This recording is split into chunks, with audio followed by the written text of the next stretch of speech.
Tak, krásný dobrý den vám přeji všem. Máme tam i opět po roce tříkrálovou sbírku, takže doufám, že budeme mít zase o něco víc peněz, než byl minulý rok, tak jak se to stávalo každý rok, takže můžeme přejít k rozpečetění a počítání peněz. Takže pojďme do toho.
Ještě, že je to levá ruka.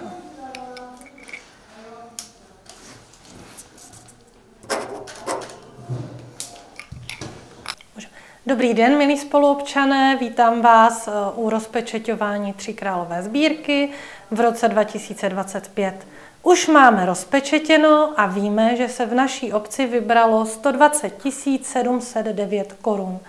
Tímto bych moc chtěla poděkovat vám všem dárcům, kteří jste přispěli, všem koledníkům, kteří neúnavně chodili a zapojili se, i všem, kteří sbírku jakkoliv podpořili. Tím, že je to letos významný 25. ročník Tříkrálové sbírky, bych zároveň chtěla poděkovat všem za to, že jste s námi vydrželi 25 let.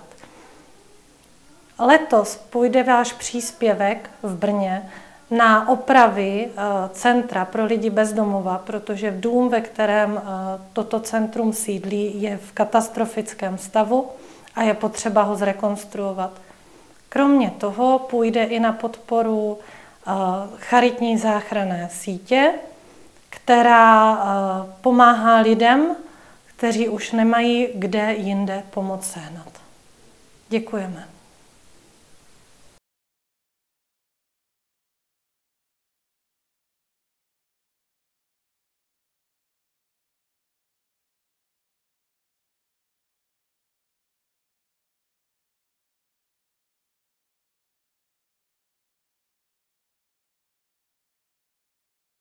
Takže chceme vám poděkovat za tříkrálovou sbírku v Bílovicích nad Svitavou, která se, jak vidno, povedla podle množství pokladniček. A já jsem tady jako zástupce diecézní charity Brno, který bude se účastnit rozpečeťování těchto kasiček.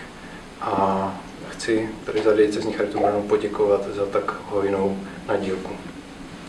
Výtěžek tříkrálové sbírky bude využít převážně na rekonstrukci denního stacionáře EFETA pro lidi s mentálním postižením a s autismem, který ten denní stacionář se bude rekonstruovat v Brně v Líšni.